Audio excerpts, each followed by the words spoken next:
महाकुंभ नगरी प्रयागराज में आप सभी का स्वागत है। दुनिया के सबसे बड़े धार्मिक सम्मेलन महाकुंभ 2025 प्रयागराज की पावन भूमि में आयोजित होने जा रहा है। आस्था और विश्वास का ऐसा पवित्र संगम जहां एक ही डुबकी से अमृत के समान पुण्य मिलता है। हर 12 सालों में आयोजित होने वाले महाकुंभ में देश और विदेश से करोड़ों लोग शामिल होते हैं। इस बार के महाकुंभ में 40 करोड़ लोगों के शामिल होने का अनुमान लगाया जा रहा है। इस बार का महाकुंभ बहुत ही भव्य और दिव्य होने वाला है।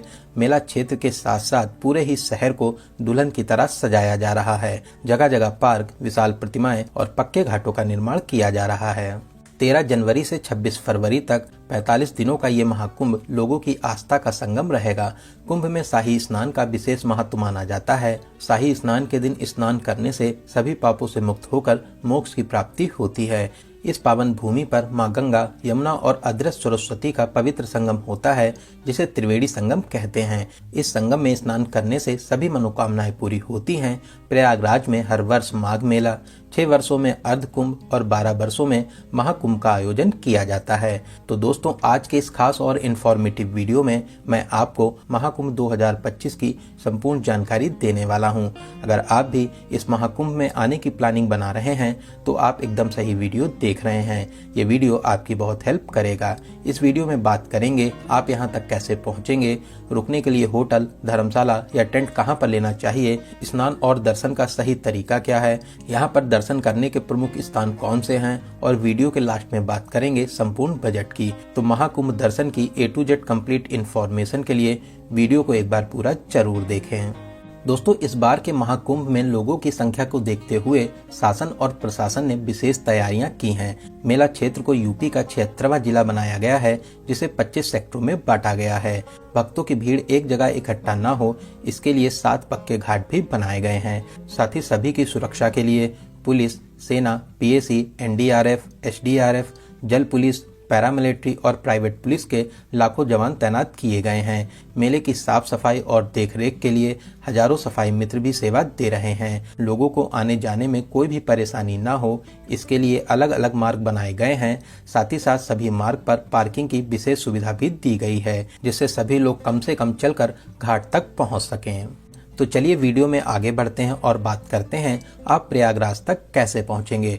दोस्तों, प्रयागराज में बहुत से रेलवे स्टेशन बने हुए हैं, जैसे Prayagraj junction, Prayagraj Rambagh, Prayag junction, Naini junction, Prayagraj Sangam, Phaphamau, Jhusi, Prayagraj Chheoki, Bamrauli और सूबेदारगंज। आप अपने शहर से यहाँ के किसी भी स्टेशन तक आ सकते हैं। रेलवे ने यहाँ तक आने के लिए लगभग 3000 मेला स्पेशल ट्रेन भी चलाई हैं। साथ ही साथ रेगुलर ट्रेन भी चल रही हैं।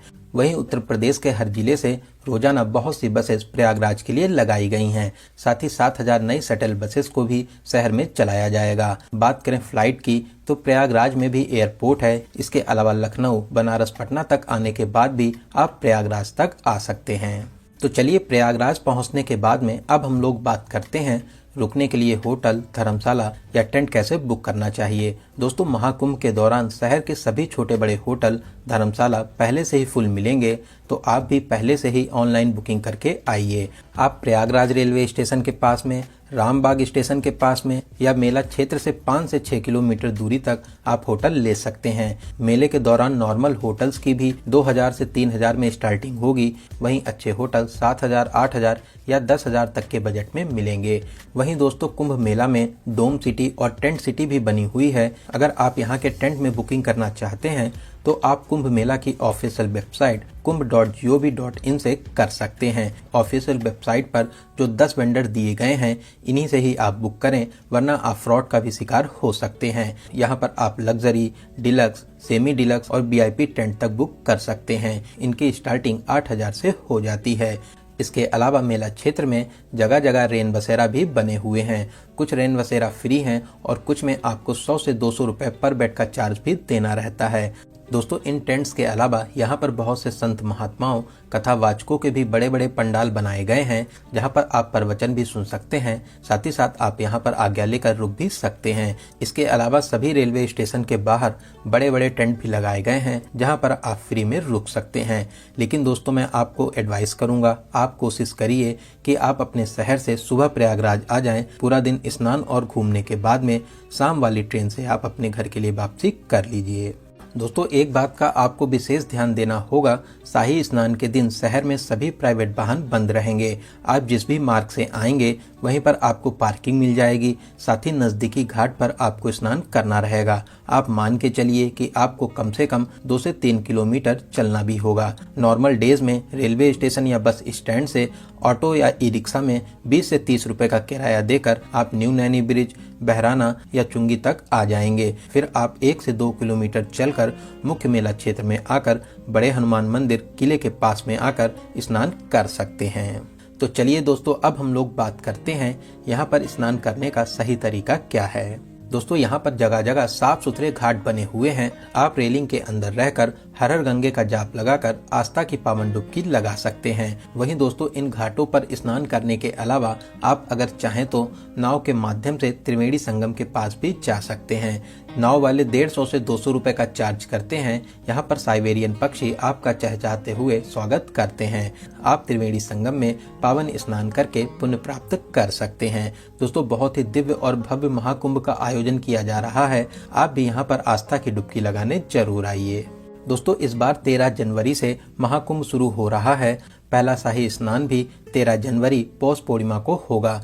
फिर उसके बाद 14 जनवरी मकर संक्रांति, 29 जनवरी मौनी अमावस्या, 3 फरवरी बसंत पंचमी, 12 फरवरी माघी पूर्णिमा और फिर 26 फरवरी को महाशिवरात्रि के दिन अंतिम शाही स्नान रहेगा। इसी दिन के बाद से फिर महाकुंभ की समाप्ति भी हो जाएगी।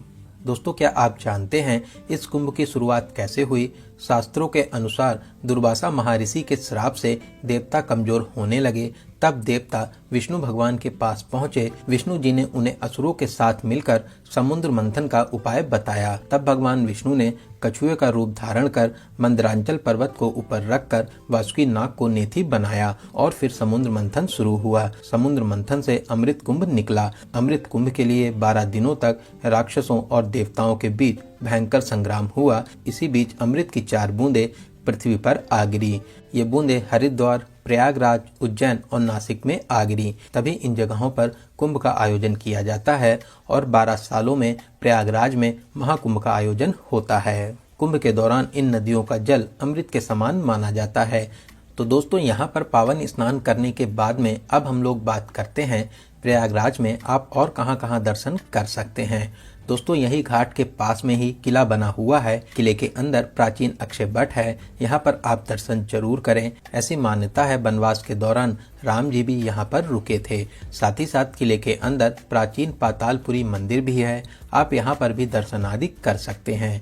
दोस्तों यही किले के पास में ही बड़े हनुमान जी का प्राचीन मंदिर भी स्थापित है। यहाँ पर हनुमान जी लेटे हुए हैं। मान्यताओं के अनुसार जब हनुमान जी संजीवनी बूटी लेकर आ रहे थे तब भरत जी ने असुर समझकर हनुमान जी पर बाण चलाया था, जिससे हनुमान जी यहीं पर गिरे थे। दोस्तों बहुत ही दिव्य और अलौकिक मंदिर है। यहाँ पर दर्शन करने से सभी मनोकामनाएं पूरी होती हैं। दोस्तों यहाँ से कुछ ही दूरी पर श्री आदि शंकर विमान मंडपम मंदिर भी स्थापित है, जिसे नौलखा मंदिर कहते हैं। द्रविड़ शैली में बना ये बहुत ही प्यारा मंदिर है। यहाँ पर भगवान विष्णु बालाजी के रूप में विराजमान है। साथ ही साथ मंदिर के ऊपर भाग में विशाल शिवलिंग भी स्थापित है। यहाँ पर दर्शन करके आपको बहुत ही अच्छा लगेगा। दोस्तों इन मंदिरों के अलावा सभी प्रमुख स्थान दूर दूर हैं, तो आप यहाँ पर ई रिक्शा या ऑटो बुक कर सकते हैं। ई रिक्शा और ऑटो वाले आपसे 1000 से 1500 रुपए का चार्ज करते हैं। 3 से 4 घंटे में 6 से 7 प्लेसेस को कवर करा देते हैं। तो चलिए सबसे पहले हम लोग चलेंगे मनकामेश्वर, जो न्यू नैनी ब्रिज के पास में स्थित है। दोस्तों यहाँ पर आप शिव जी के बहुत ही अलौकिक रूप के दर्शन प्राप्त कर सकते हैं। बहुत ही अलौकिक और दिव्य स्थान है। सभी भक्त यहाँ पर दर्शन करने जरूर आते हैं। तो चलिए नैनी ब्रिज को पार करते हुए अब हम लोग चलेंगे अरेल घाट के पास में बहुत ही प्यारा शिवालय पार्क बना हुआ है। दोस्तों इस शिवालय पार्क बहुत ही शानदार बना हुआ है। यहाँ पर 4 धाम और 12 ज्योतिर्लिंग मंदिरों को वेस्ट मटेरियल से बनाया गया है। साथ ही साथ यहाँ पर बच्चों के लिए बोटिंग करने का भी ऑप्शन रहता है। नॉर्मल डेज में 50 रुपए और संडे सैटरडे और छुट्टियों के दिन 100 रुपए का टिकट भी लगता है। तो चलिए यहाँ पर घूमने के बाद में अब हम लोग चलेंगे कंपनी गार्डन आजाद पार्क, जो यहाँ से लगभग 8 किलोमीटर दूरी पर स्थित है। दोस्तों ये वही पार्क है जहाँ पर हमारे महान क्रांतिकारी चंद्रशेखर आजाद जी ने अंग्रेजों से लड़ते हुए अपनी पिस्तौल की अंतिम गोली खुद को मार ली थी। अंग्रेज उनको जीवन में कभी भी पकड़ नहीं सके।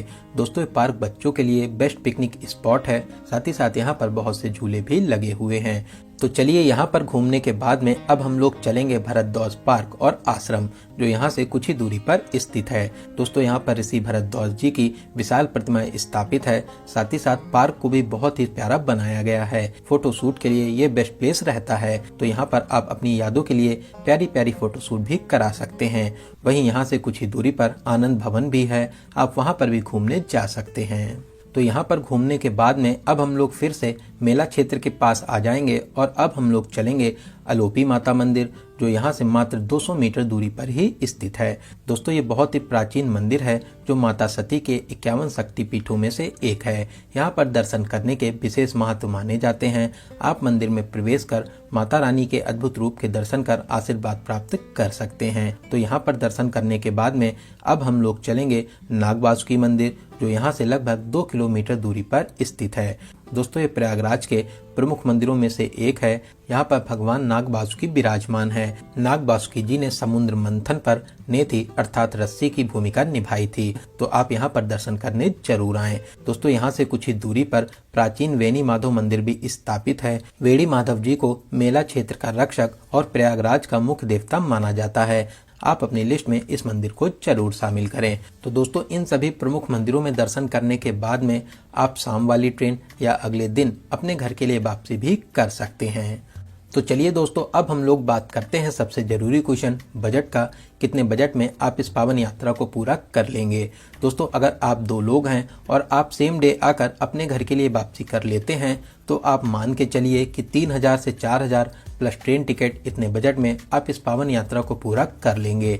वहीं अगर आप यहाँ पर एक नाइट का स्टे करते हैं तो फिर आप मान के चलिए कि 3 से 4000 रुपए प्लस होटल का किराया प्लस ट्रेन टिकट, इतने बजट में आप बहुत ही अच्छे तरीके से इस पावन यात्रा को पूरा कर लेंगे। तो दोस्तों यहाँ पर मैंने आपको महाकुंभ मेले से रिलेटेड हर एक छोटी बड़ी जानकारी को बहुत ही अच्छे और सही से देने की पूरी कोशिश की है। अगर फिर भी आपके कोई क्वेश्चन रह जाते हैं तो आप हमें कमेंट के माध्यम से पूछ सकते हैं। दोस्तों आपको ये वीडियो कैसा लगा और आप इस वीडियो को कहां से देख रहे हैं, कमेंट बॉक्स में जरूर बताइएगा। अगर आपको वीडियो की जानकारी हेल्पफुल लगी हो तो अपने एक लाइक से हमें मोटिवेट जरूर करें। साथ ही साथ अपने सभी फ्रेंड्स और रिलेटिव में जरूर से जरूर शेयर करें। वहीं दोस्तों अगर अभी तक आप हमारी फैमिली यात्रा मित्र से नहीं जुड़े हैं तो प्लीज चैनल को सब्सक्राइब जरूर करें। साथ ही साथ बेल आइकन प्रेस करने के बाद में ऑल नोटिफिकेशन को जरूर क्लिक करें, जिससे भविष्य में आने वाले महाकुंभ मेले के वीडियोस और साथ ही साथ अदर प्लेसेस के वीडियो आसानी से मिल सकें। तो चलिए दोस्तों अब मिलते हैं किसी ऐसे इन्फॉर्मेटिव वीडियोस में।